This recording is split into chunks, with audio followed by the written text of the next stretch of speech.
Working Drummer. Now kick it. This is the Working Drummer Podcast, serving up perspectives, experiences, and stories from ground-level working pros. Advice, tips, and secrets on how to build a career in the music business. Hey there, everybody. This is Zack Albetta, and welcome to another episode of Working Drummer Podcast. My conversation today is with Andy Sanesi, a well-established LA drummer who worked his way into multiple scenes over his 10 years there.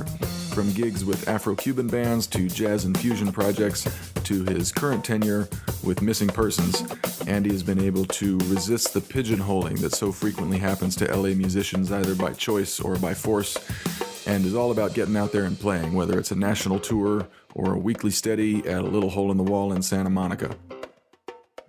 We're always trying to grow our audience here at Working Drummer, and you can help us in that regard. Leave us a rating and review on iTunes, follow us on Twitter, Facebook, and Instagram, share pics and videos of your gigs using the hashtag Working Drummer, and by all means send your friends a text or an email with a link to our homepage, workingdrummer.net, or just use your words, as they say, and tell someone about us.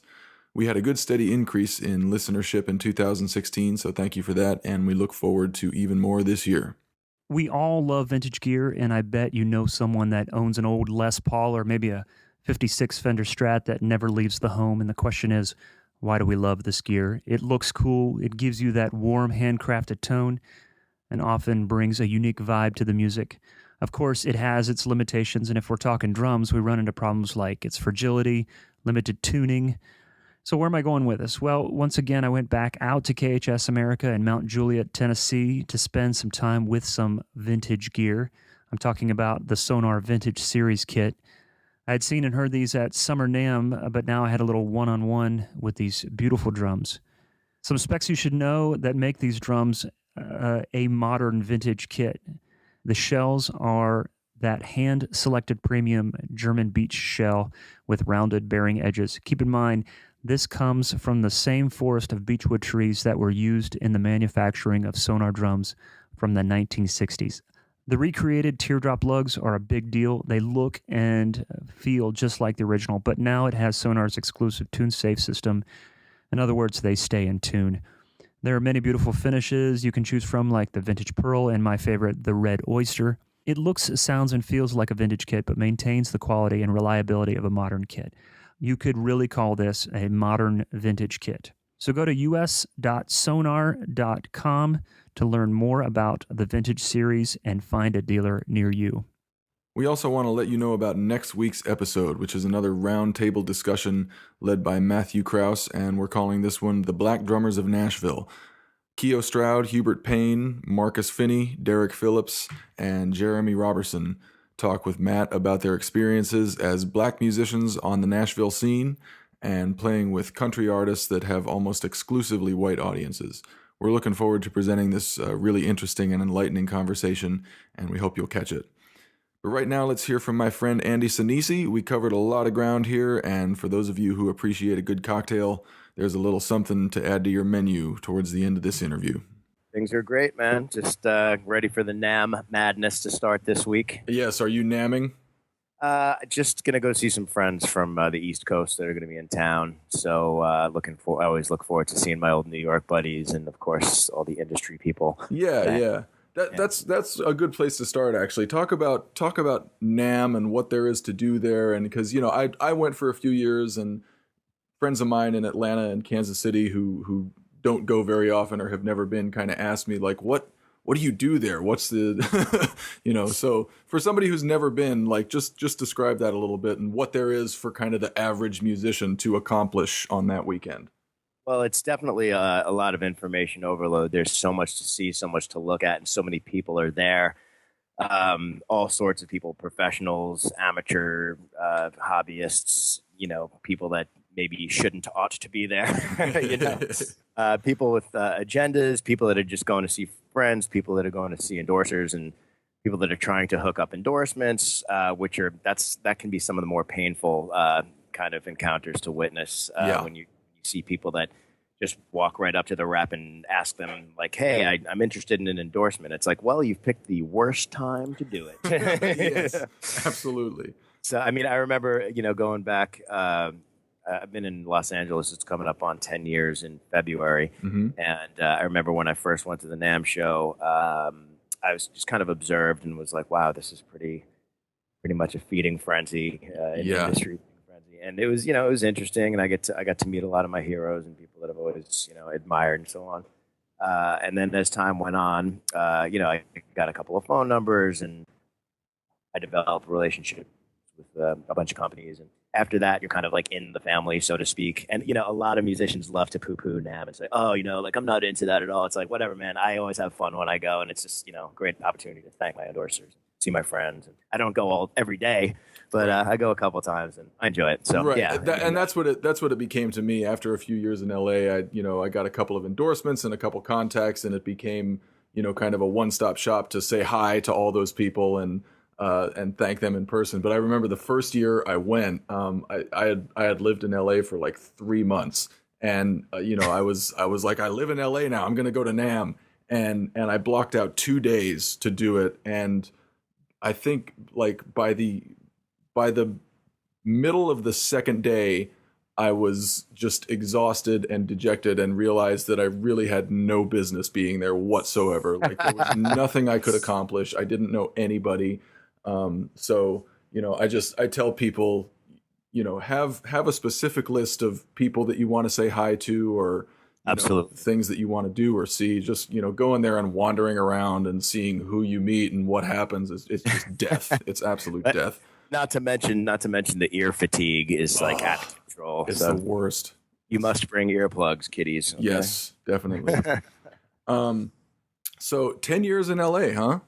Yeah, coming up on it. It's been pretty trippy being out here for so long. I've never lived anywhere as long other than home, which was New York.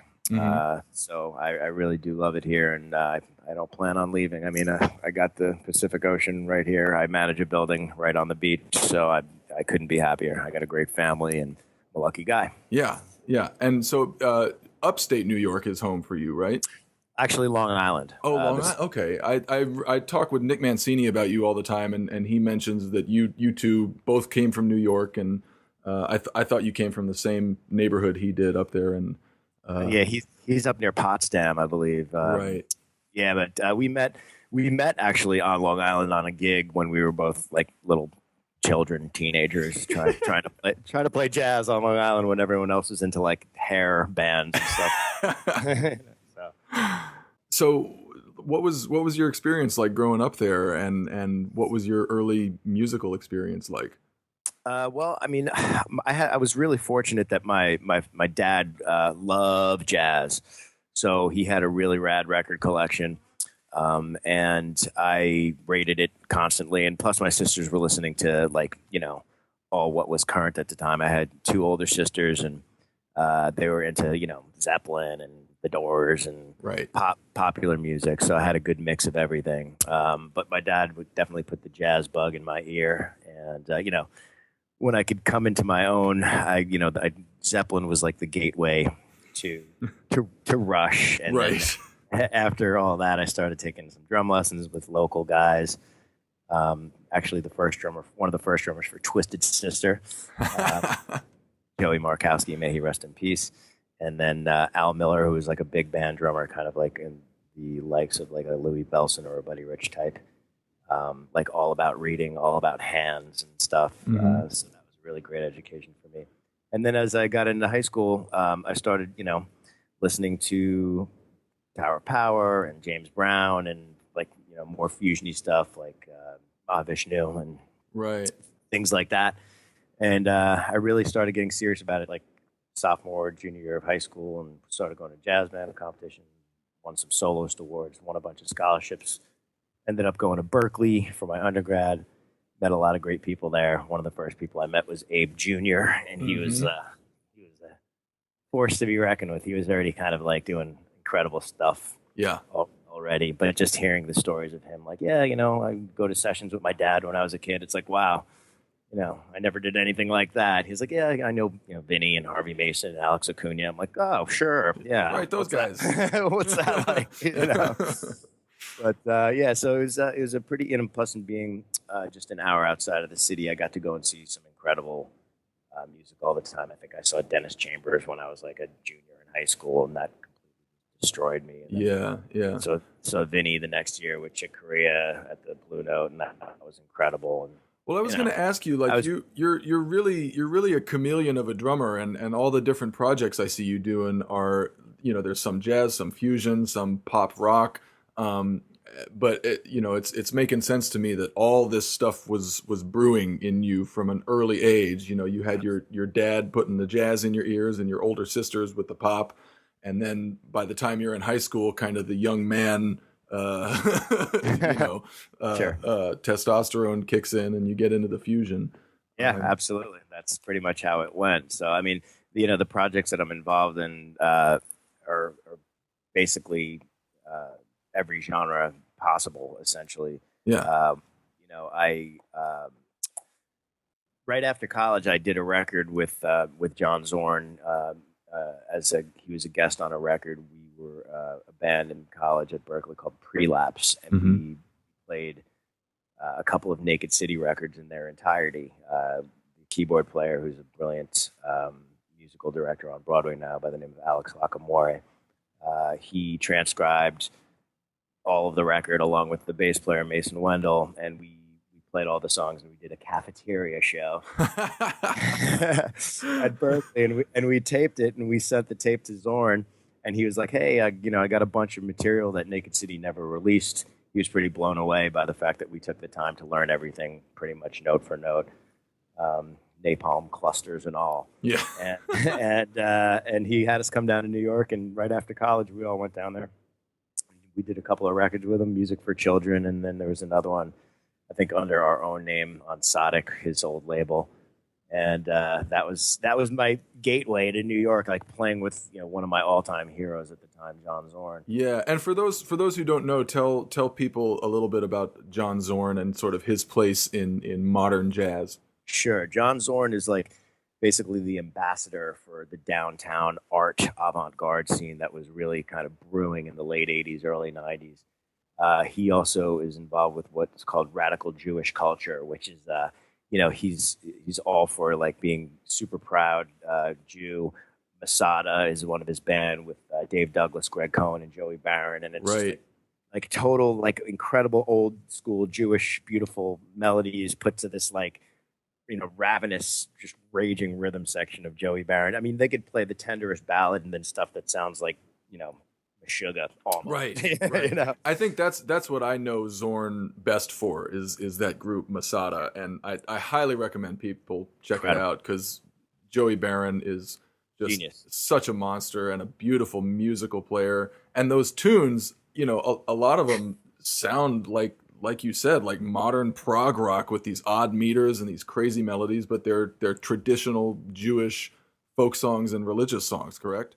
Yeah, some of them, and then of course John is a possibly prolific composer. The guy's written, as much music as anybody. I mean, right. I think the only American composers that rival his output are possibly, probably Frank Zappa, because Frank wrote more music than Bach. That's a fact, man. But anyway, so yeah, John basically, what Wynton Marsalis is to holding the tradition together and being the purveyor of paying homage to the older, more traditional forms of jazz. John Zorn is to the more forward-thinking, experimental types of music, and he's looked to and for a time was like kind of idolized as bit of a deity in those in certain circles. So yeah, so for me starting out like that, it's like it couldn't have started out any more out, and I've kind of worked my way back to, so being young and ambitious and trying to think like, oh well, I'm playing with Zorn, so I'm gonna immediately rock it up to avant-garde stardom, and it's like, nah, it doesn't really work like that. Is there such a thing as avant-garde stardom? Well, to me there was. Right, I look at people like Joey Barron, and who's still one of the most incredible musicians, not only drummers, that I've ever, had the pleasure of listening to. Yeah. But, it's interesting the twists and turns it takes. And funny enough, just getting back to Zorn for a second, he's got a band, God, I can't believe I'm blanking on the name. it's a lot of the same guys, but the music that he's written for this band is very consonant and almost loungy and super groovy. It's funny. So it also says on your, I've been stalking your Facebook page for the last couple of days, but it says you attended NYU also, right? I did. Right after I got out of Berkeley, I got a bunch of scholarships to NYU, and they had a master's program that was 2 years long. So I figured, what the heck? I was 21 when I graduated from college, so I was like, I'm just going to get it all out of the way. So I got my master's at NYU in 2 years. And right after I got done getting my master's there, they asked me to teach on the faculty in the jazz department. So that was a great opportunity and super fun. You know? Yeah. So your time in New York before you moved to LA was sounds like it was primarily creative music, jazz projects, and Zorn and everybody else, correct? Well, yeah. I mean, just to be clear, I only did a couple of records with Zorn, and we did a couple of live things with him at a defunct club down on the Lower East Side. But that was right after college, and then I was kind of more like a sort of what they would refer to as a working stiff, like lots of club dates. They call them casuals in LA. Right. And then, lots of fun gigs with my friends playing at Birdland or, wherever. Right. But it was an incredible time, and I got to play with some of the best musicians, and it's wonderful. But it was also like at a certain point, I was like, okay, I'm making my 25, 35 grand a year, whatever it was at the time. It's like just getting by, but there's got to be more. So yeah. So go West, young man, I guess. Right. And did LA specifically pull you, or was it just kind of, I gotta do something other than New York? Well, it's funny. That's a great question. I actually at the time was spending a lot of time in Europe and had the opportunity. I was actually about to move to Switzerland, but the guy that was going to sponsor me for citizenship ended up passing away. Oh. Which was like, okay, so what am I going to do now? So I was talking. I was my buddy Fausto Cuevas, great percussionist, plays with Stevie Wonder, Jennifer Lopez, yada yada yada. He called me up and we were talking. He's like, "What's going on?" I told him the story. He was like, "Hey man, why don't you try LA?" He goes, "You do great out here, you know." Mm-hmm. So I said, "All right, well, they speak the same language, use the same money. I've always liked California. Let's give it a shot." So I threw my drums in my car and I drove across the country on Super Bowl Sunday. And through a major snowstorm, it was pretty rad. God! And then my buddy called me. In I think late February, and I had sublet to him. He said, "What are you doing?" I said, "I'm at the beach." "What are you doing?" He said, "I'm digging my car out." And I was like, "Yeah." So I think I'm going to stay here. Yeah. So. Yeah. The first day I got here, I had a gig playing with Oscar Cartaya at a now defunct club in Valley called La Valie, and it's like Latin Fantasia, lots of fun Latin stuff. Mm-hmm. Joey DeLeon was playing percussion, Fausto was on percussion, a lot of fun, and Stanley Clark's in the audience, and I met Chris Coleman that night, and just it was like, okay, this seems like a good move, and it was a lot of fun to kind of have a whole new musical playground. I met a lot of wonderful people that first couple of months I was here that I still play with today, and yeah, talk about that first couple of months, because something we talk about on the podcast a lot is sort of working your way into a new scene, particularly a big scene like LA or New York or Nashville. Sure. So did you have a specific strategy about your first few months there, or did you just kind of land and see what was here?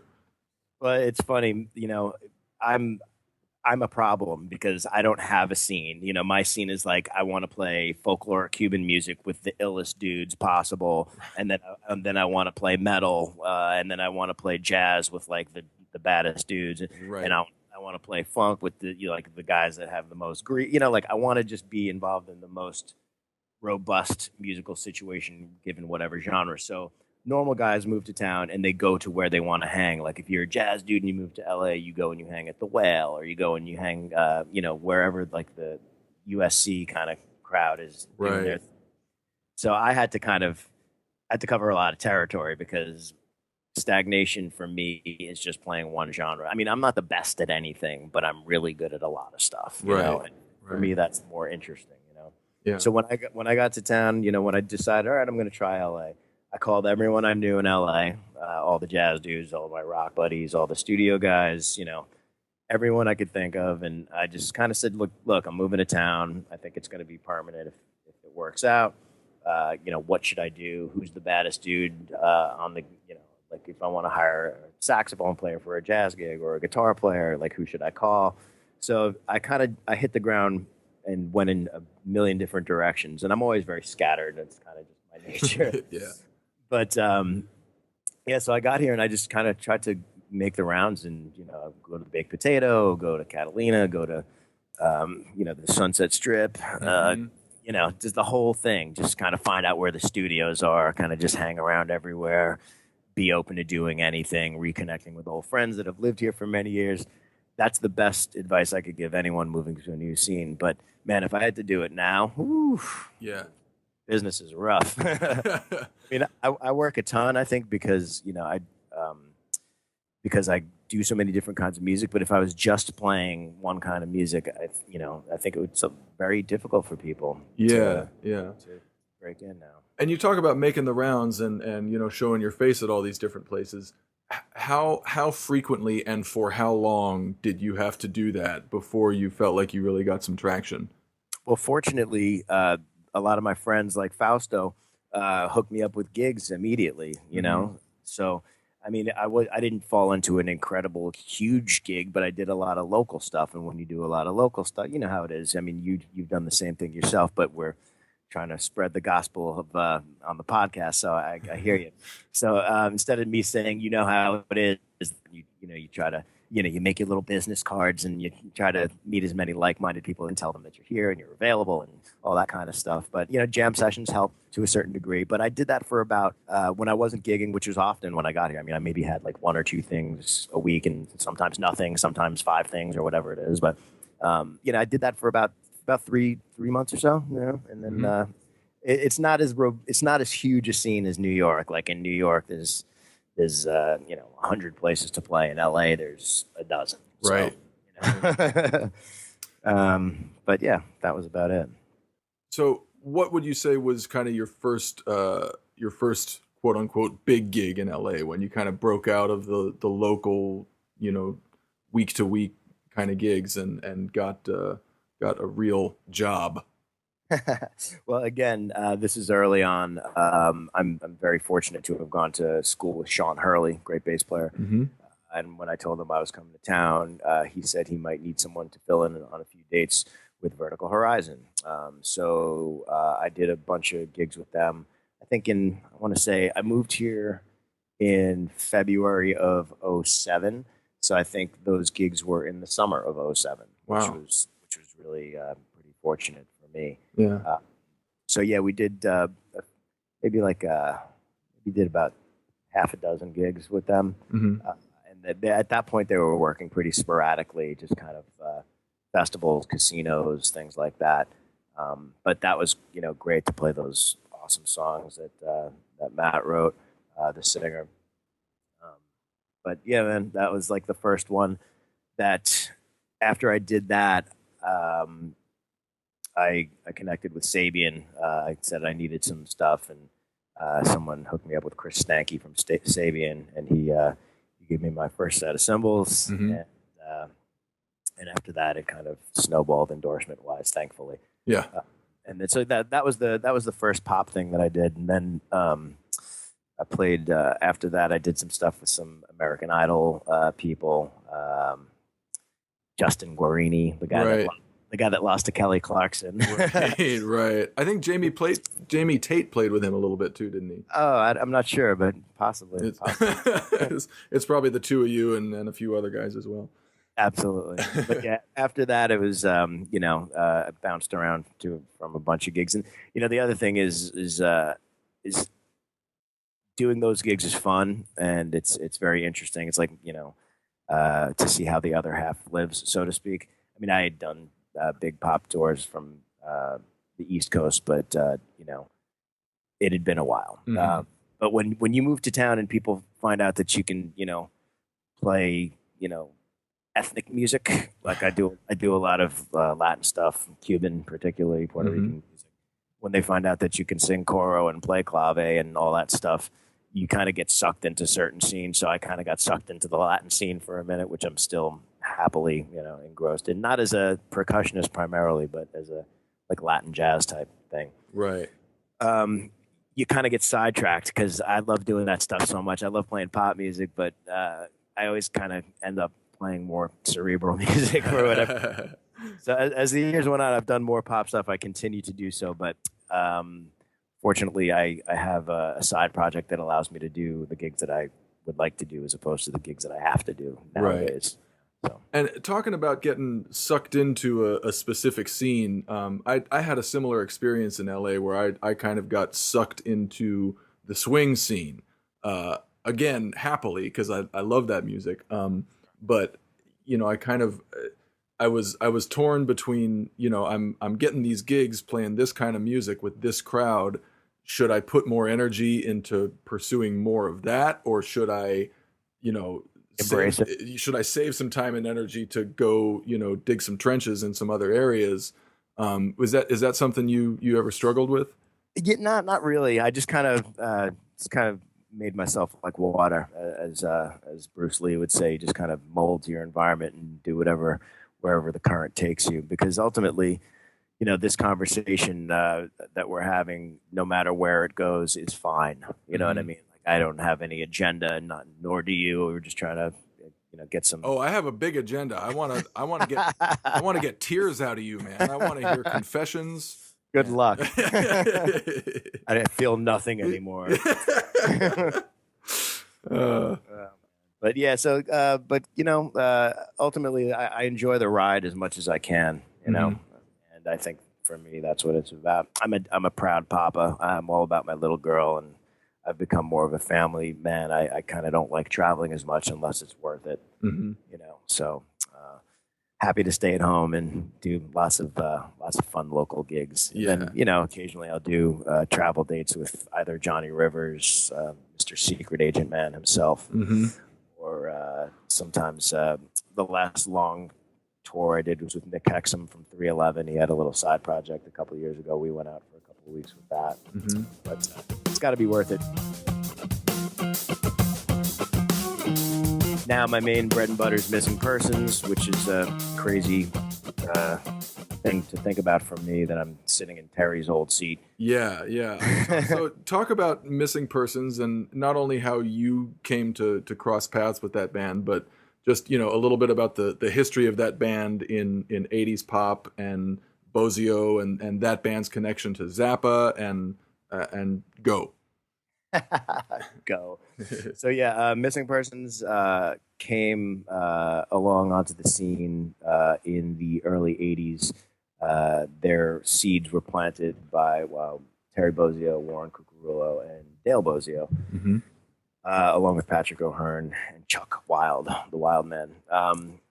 They were leaving Frank's band at the time, and that was the change of the guard from like Patrick O'Hearn and Terry and that crew over to Vinny and Arthur Barrow and that new crew, although Warren stuck around for a little bit longer, and I think Patrick did as well, just because they're both on Joe's Garage. But, Terry and Dale were both around too, because once you're in that diaspora, dysfunctional extended family, you're pretty much in there. Yeah. For good. But so they kind of wanted to do something obviously more pop oriented, and I believe, from what I understand, it was a calculated endeavor. Like, they're like, get a pretty girl that can sing, and we're going to write these tunes, and we're going to embrace the new wave culture. And they recorded it up at Frank's studio on Woodrow Wilson up there, which I think Lady Gaga owns the house now. I don't know if that's secret or whatever, but I don't care. Well, it's out now. So they immediately had like incredible success with that music, and Terry and Warren are both brilliant musicians and songwriters. And when I first got into the band, I was like, oh my god, I have to play all these parts exactly. But I'm like, yeah, I'm not bringing a 25-piece drum kit to the gig. So I kind of watched some videos, and I was like, all right, I can probably get away with most of this stuff on a 5 or 6 piece kit. So Yeah. I scaled it down, and I don't agonize over the fact that I'm not nailing every 16th note triplet fill in the middle of windows anymore. You know, and plus Dale is, you know, she's like my. She's a sweetheart. I love her. She's like, do what you want, honey. Just rock out. So since I've joined the band, it's been a couple of years now. We've gone through a couple of different personnel changes. And when I got the gig, it was like, okay, this is not what I expected, but it's kind of turned into, it's gotten better and better. Mm-hmm. So we have a great guitar player now and a great bass player. The guitar player is Carl D'Amico. The bass player is Prescott Niles from the Knack. Uh-huh. Fred Bensey's on keyboards, and Miss Dale and myself. And we've kind of gotten to a place where it's feeling like a lot of fun. And in my opinion, this incarnation of the band is the best incarnation of the band in a long time. Yeah, yeah. I mean, I don't want to compare anything, but it feels like a very strong version of the band. Yeah. It's also strong in like the mid-'90s when Joe Travers was doing it with Wes Waymiller, God rest his soul. When they were doing it, it was very strong, and Warren was still doing it. But Warren's not involved anymore. It's just Dale and then the aforementioned personnel. Right. So we're in a good place, and it's fun. We did like the forum last year. And Yeah, I remember seeing that. Yeah. That was cool as hell. Yeah, so just it's an honor to sit in that seat. Yeah. You know. In what ways was it not quite what you expected at the beginning? Well, I thought it was going to be very. I thought it was going to be very much like, you better nail this down to every last, you know, exact orchestration on every tom. But it's more like she just wants there to be a spirit, you know, like a rockin'. What's the word I'm looking for? Essentially, she wants the intention to be there. Yeah. Really rocking intention. Yeah. As opposed to like agonizing over little parts, you know. Right. It's cool. It's cool when a band or a band leader sort of gives you the license to, you know, break from what came before you in a way, and just tell you, I don't care what you play, but I care how you play it. Here's how I want you to play it. Precisely. Yeah, that I prefer that so much rather than someone you'd like being, it's got to be like this, you know. Right. The fill's got to be bap boom dagadon. What about brat badatu? No, that's not. It's like, dude, really? Okay. And we've both been there, I'm sure, you know. Yeah. So it's a lot more fun when they. It's like, you hired me because you like me, and if you don't like me anymore, I'm not going to cry if you get someone else. You know? Right. So, all good. Yeah. So speaking of Zappa, you made an appearance on what is it, a Zappa compilation album? The posthumous stuff. Yeah. Yeah. What was that?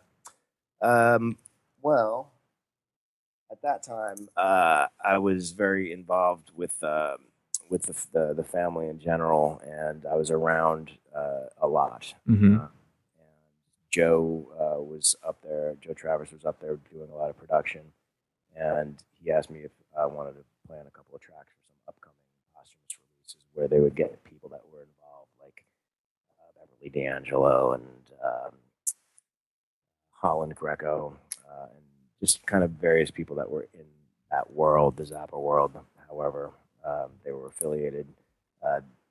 Gail was giving them chances to record some music, and then they would compile it with some old stuff. So, Right. you know, the one that I'm on, I look at the liner notes, and it's just like, yeah, sure, you know, the drummers on this record are Vinny and Chad and Terry and me. Are you kidding me? So I mean, That's good company, man. It's surreal for me, you know. I mean, it was unbelievable. So, I mean, ultimately, the one that I did, I think I'm on 2 tracks. I'm on, the bass player from Metallica's wife, whose name escapes me. Last name is Trujillo. Right. The Jocko Mrs. movie. Trujillo. Exactly. Chloe, I believe. Okay. Yeah. She sang "The Torture Never Stops." I think she did it in English and French. It's a long time ago. I can't really remember. Wow. I think I played drums on that one. or percussion. I can't remember. I think I played drums on it.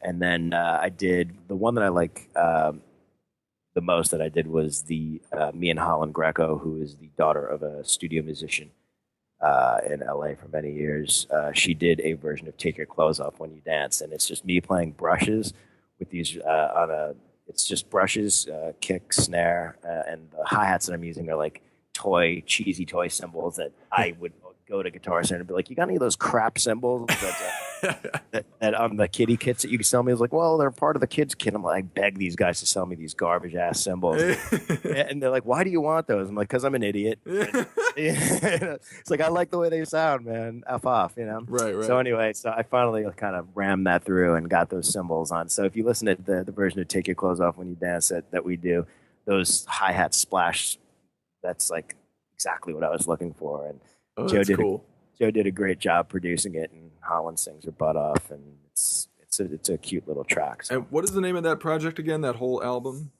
I think that one was called. It's like a bunch of A's. Yeah, it's like anything, anywhere, anytime. For no reason at all. Exactly. Yeah, exactly. Yeah, and there's an acronym like AAANFR something. Yeah. Which just basically is a nod to absurdity, you know, right. Because why not, you know? So where do you go to find a treasure trove of information about vintage drums, custom drums, and legendary drummers? NotSoModernDrummer.com. Since 1988, Not So Modern Drummer is an institution dedicated to researching and documenting the history of modern drums, the art of drum building, and the legendary drummers who play them. The writers and contributors are some of the top vintage and custom drum experts from around the world. Not So Modern Drummer serves as an online gathering place and marketplace for the worldwide community of drummers who buy and sell, collect, preserve, and play these instruments. It also hosts drum-related events that are attended by drummers from all over the world. This website is easy and fun to explore, and the monthly digital magazine subscription is free. So check out NotSoModernDrummer.com.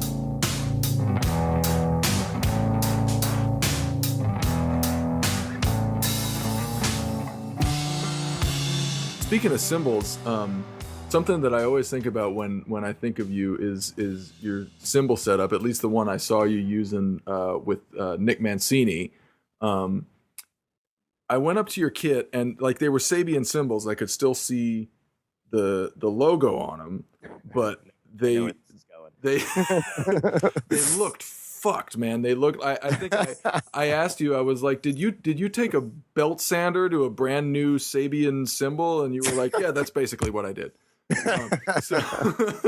So like you kind of have your own little system to kind of alter the sound of your cymbals, and this is something that not a lot of drummers do. I think a lot of drummers, think I don't have the cymbal expertise to take a hammer or something else to my cymbal to alter the sound of it. So talk a little bit about your relationship with your cymbals.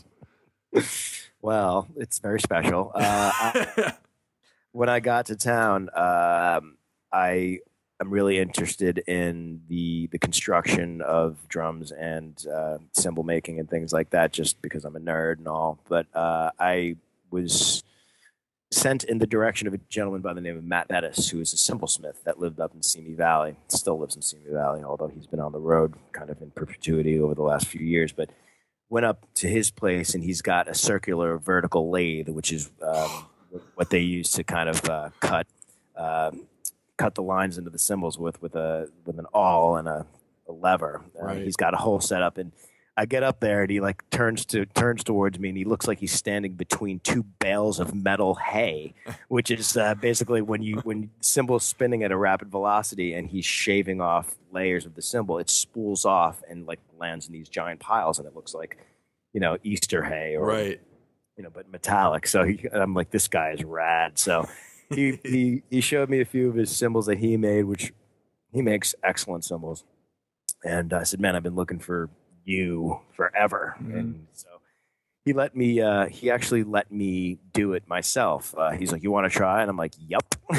so I just got I just felt the a level of confidence from him, like, go for it. It doesn't matter if you mess it up. So just dig in. So I was like, all right. He goes, yeah, man, you got a knack for it. Most people are kind of timid about it, but you just went for it. I said, well, if you're going to do it, you might as well do it. Yeah. You know? So, and then I was watching him hammer some cymbals, and then he did some work on a few cymbals for me. This is pre-Sabian, and then post-Sabian endorsement. He kind of went on the road for a long time, and I'm calling him. He's like, I'm still out on the road, man, doing stuff. And I'm like, shit, I can't wait anymore.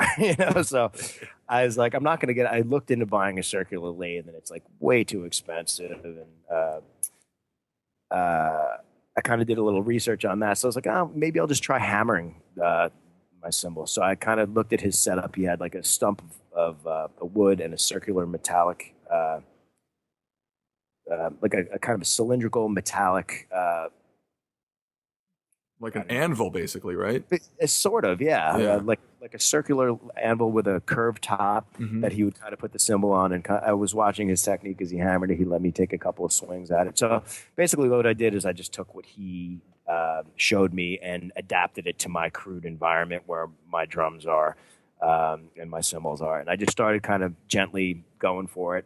And I was like, okay, I'm kind of seeing the changes that I'm making. And it's important after you tune your cymbals that you let them rest, because you reconfigure the molecules, and as Matt says, the cymbal gets angry, so you need to wait a day or two for it to chill out, and then you hear what it really sounds like after you've manipulated the sound. So that's basically where that came from. And then I'd bought a cymbal from a kid in Philly about 15 years ago. Can't remember his name. Really beautiful old A, and it had what looked like sanding marks on it. So I always kind of had that in the back of my mind. It was one of my favorite cymbals, and I gave it to a friend to borrow, and he sold it, and he knows who he is if he hears it. And he's gonna be like, dude, let it go, bro.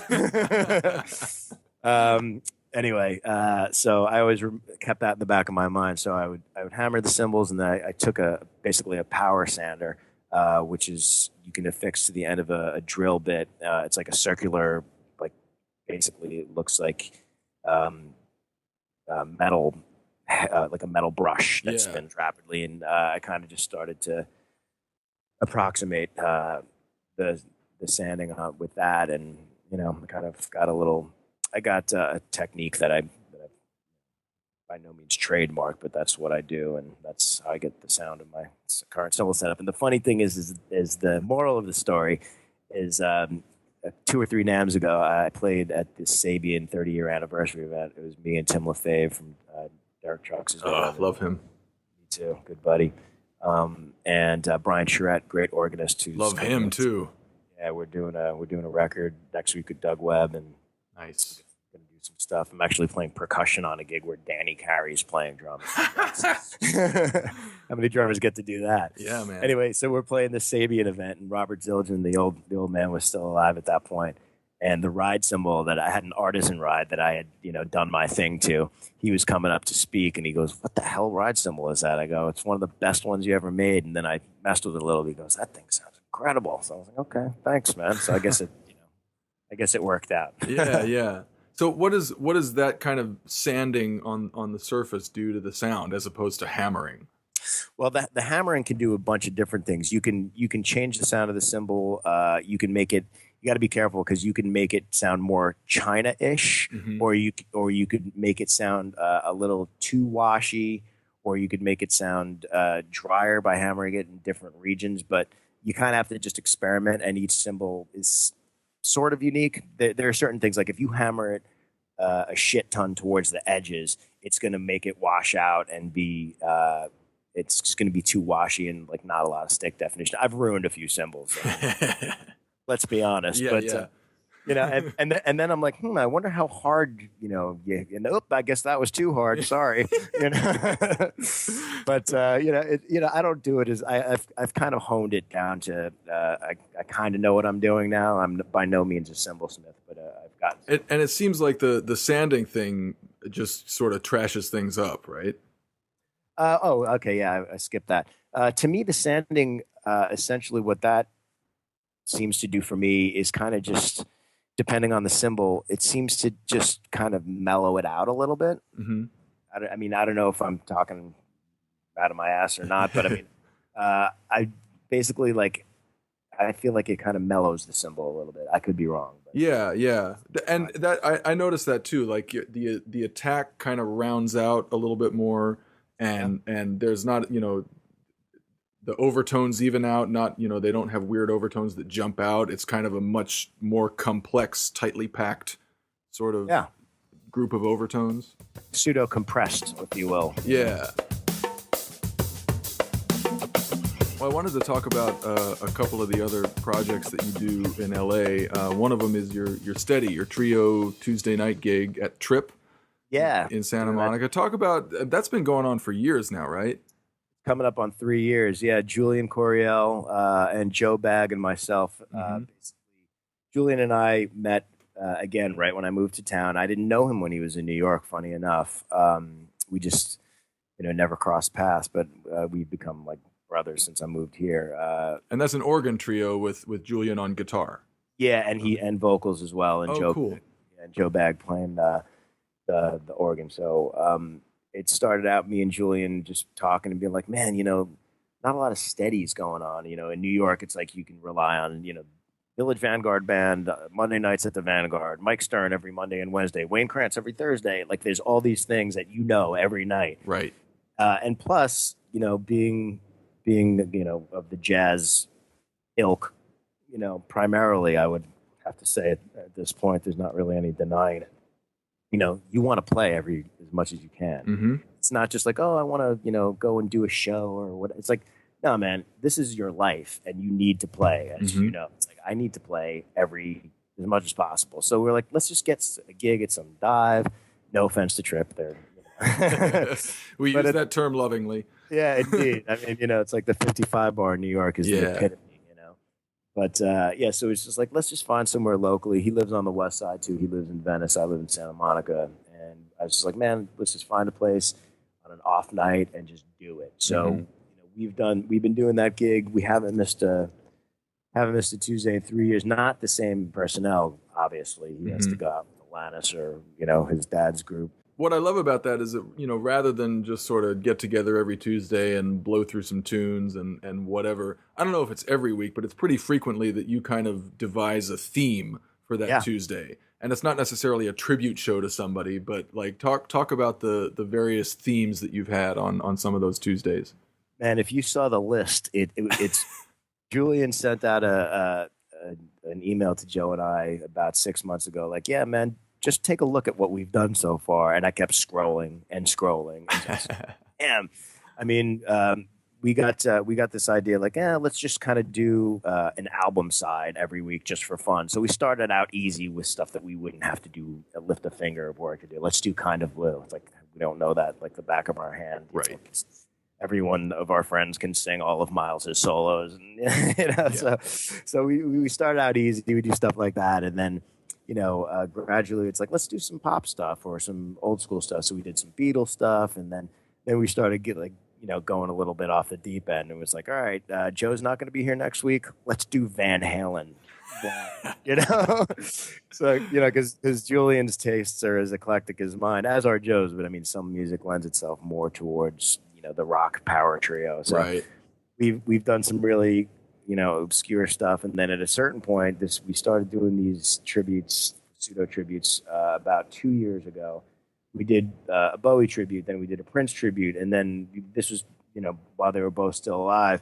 And then, sadly, last year we lost both of them. And we're like, oh my God, like, let's be careful who we do tributes to. It's like, no Sonny Rollins, no Stevie Wonder, no Wayne Shorter, no Herbie Hancock. Like, who are all the geniuses that are still with us? Like, we're not doing any tributes to those people, But it's been super fun and it's challenging. And we don't rehearse. It's just like we're doing side one of Abbey Road, see you on stage, and it's not perfect, but who cares? Right. It's just right. It's such a cool idea because it keeps you from getting bored, obviously, but after you've been doing it for a few years, like you said, everybody knows Julian Coriel trio at Trip every Tuesday, but it's not just whatever you feel like playing every Tuesday and you're gonna sleep through it. It's like, what are they doing this week? Sure. Before we go, people got to know about our shared favorite cocktail, our passion, the libation that we have bonded over over text so many times. Numerous times. Yeah, we were both very fond of the gin-based cocktail, the Negroni, which Zack often takes pictures of toasting to me from various locations around America. Yeah. But man, God, that's my dad used to drink those when I was a kid, and I remember like taking a sip and being like, "Oh God, that's horrifying." It's most people's first reaction to that cocktail. But since then, it's definitely one of my all-time favorites. Yeah, that's my wife's reaction to that cocktail. But the enlightened among us have grown to appreciate and love the perfect balance, the holy trinity of ingredients that is vermouth, gin, and Campari with this orange slice, just the rind. Indeed. And I remember, so you're hip to the Boulevardier too, right? Yes, indeed I am. So for the uninitiated, the Boulevardier is equal parts bourbon, sweet vermouth, and Campari. So I like a Negroni in the summer and a Boulevardier in the winter. And you're welcome, Working Drummer podcast audience, for your taste track to all of your listening coming up. The Boulevardier and the Negroni. Yeah. I just before we do sign off, I just kind of wanted to let you know about some upcoming stuff from my end here. Please do. Going to be doing a lot more playing with my band. I have a new band. It's called Blanco Diablo y los Gringos con Clave. I'll let people translate that on their own. That's beautiful. I love it. Well, because the band is. We had another residency at a place in Santa Monica, but the neighbors were like, "It's too loud," and it's like, "Oh, you entitled pains in the ass." Yes. It's like I'm single-handedly bringing you musical culture, and you're complaining about it. But it was fun. They don't want culture. They just want to be left alone in their upper middle class, conclave. Indeed, yeah. But the good news is that we did it for a few months before they had us shut down, and the band is incredible. It's Katis Buckingham on flute and saxophones and rhyming, and percussion. For those who don't know Katis Buckingham, he played the flute track on the Ron Burgundy jazz flute sequence. But he's also just an unbelievable sax player, alto and tenor, and an unbelievable MC, beatboxer, rapper, just a renaissance man. Okay, so continue. Yeah, and just as a short aside, as Katis is Ron Burgundy's flute voice, I played the drum solo at the fucking Catalina wine mixer. In Step Brothers, that was that's my biggest musical accomplishment of all time. So when you see those hairy arms going back and forth that aren't John C. Reilly's, those are mine. So anyway, I digress. So Blanco Diablo is Katis, Matt Rohde, who plays in Jane's Addiction and many other bands. He's a good friend of mine. And the great Joey DeLeon on percussion.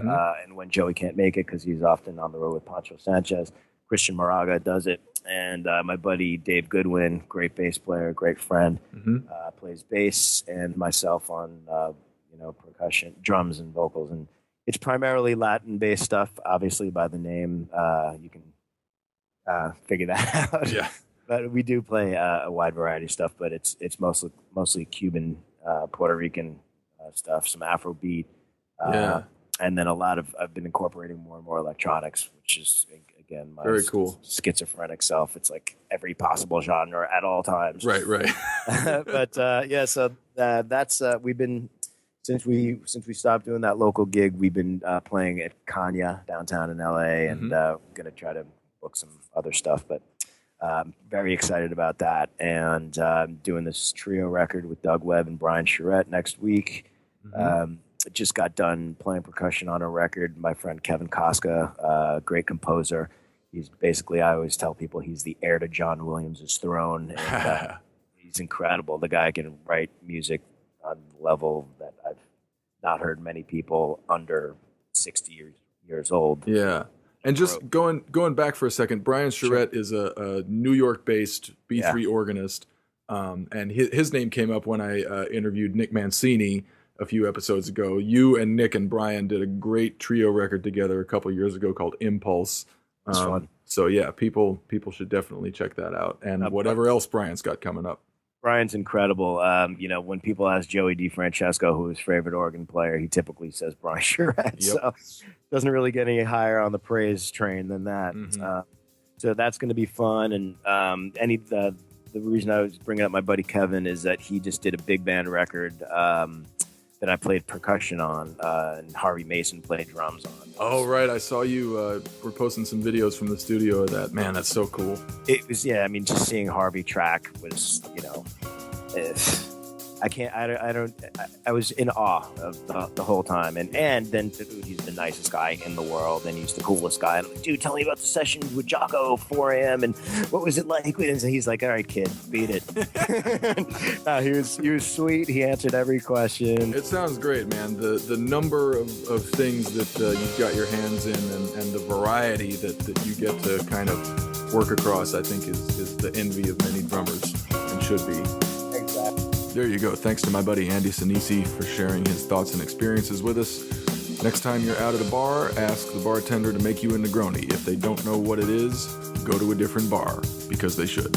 Once again, check out next week's episode. We're calling it The Black Drummers of Nashville. Matthew Krause leads a roundtable discussion with Keo Stroud, Marcus Finney, Hubert Payne, Derek Phillips, and Jeremy Robertson.